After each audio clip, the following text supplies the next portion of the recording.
Welcome back to the Morning Brew Friday edition. I am Larry Ahrens. This is Aaron Muffaletto. Good morning.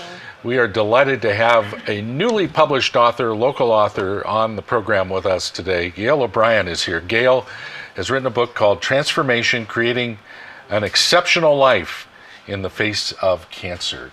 Congrats on the book. Thank you so much. It's great to be here. Last month it came out. December 14th. Now, this is a great book, and it's all about kind of your journey in a way. Right. It's my transformational journey through cancer. So I am a breast cancer survivor, and I also have had skin cancer. But the reason why I wanted to write the book is I wanted to kind of extinguish the stigma that often comes with a cancer diagnosis. And I wanted to show that patients can actually benefit from their diagnosis and use that to create a life afterward. We have a couple of photos of you through this journey. If you Are you calling it a journey? Or? I am definitely calling it a journey. Okay, because that's exactly what it is in your life.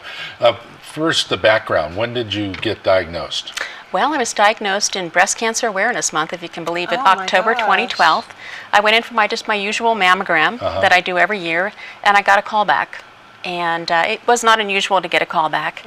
And so I went back for some ultrasounds, and then they called me back again. And I thought, And so then they said, we think we found something. And I thought, oh, okay. And so then that led to a biopsy. And then I was told 3 days later that they had found something. So it was stage 2, so they caught it early. It was only about a centimeter, but it led to a lumpectomy, and then unfortunately, one of the lymph nodes came back positive. So that led to about 5 months of chemotherapy. And it was during that phase that I just did so much to my taste buds, just changed me completely. And I ended up losing about 25 pounds. And then they gave me about a month off, and then they said, okay, we're bringing you back in for 6 weeks of radiation, daily radiation. And this is you after you've lost your hair. This was me at the peak of chemo. I mean, my eyebrows are just about out. I've lost my eyelashes, and I'm unrecognizable. I mean, I look like an alien, know. So you look beautiful now. Thank you. See, there's life after cancer. Yeah. Okay, I can see how life turned upside down. Yes, absolutely. When did we find the light at the end of the tunnel? Well, just as I was coming out of radiation, I started to feel healthy again. I thought it's all over. And then I got a call from my doctor, and he says, I want you to come back in. And I thought, well, for what, And he talked about the possibility of having prophylactic surgery. So the kind of cancer I have is hormonally driven. And so for premenopausal women, they often recommend removing the ovaries. And so I was like, are you kidding me? I thought I was done, know. So another thing. Another thing. Just when you least expect it, your hope can be squashed. And so I was faced with another surgery in September, kind of a radical surgery that required about 6 weeks of recovery, but I bounced right back. So here I am. That's amazing. Yeah, it is amazing. But I did everything I could because I want to live a long life. And so they told me by doing that surgery that would decrease my reoccurrence. And so I agreed to it. Fill me in on your family during all of this. Well, all of my family lives in California. So you were on your own? I was on my own, but I have this wonderful support system of friends in the East Mountains. And they were kind of my lifeline. When I was too sick to drive myself to chemo, they drove me. Wow. They brought in meals, and they were there to give me support.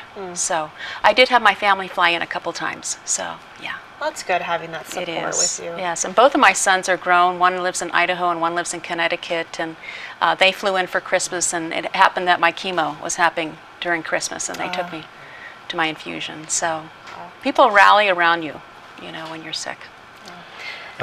This book is obviously going to serve as inspiration to others that may be going through the same thing that you went through. Right.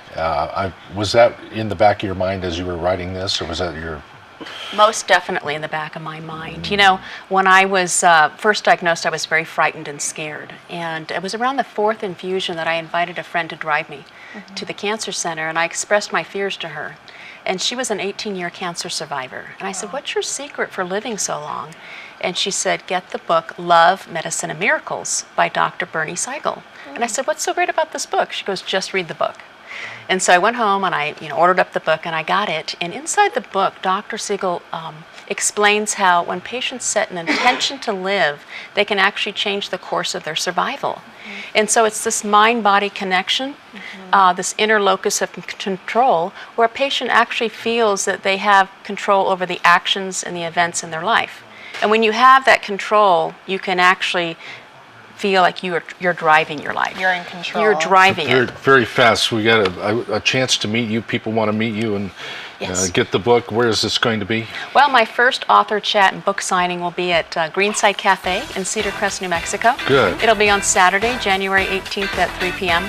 And then I'll do another one at Bookworks in February Beautiful. 27th at 7 p.m. Perfect. And it's on sale now. So It you is. can go It is purchase totally it. on sale through Amazon.com worldwide.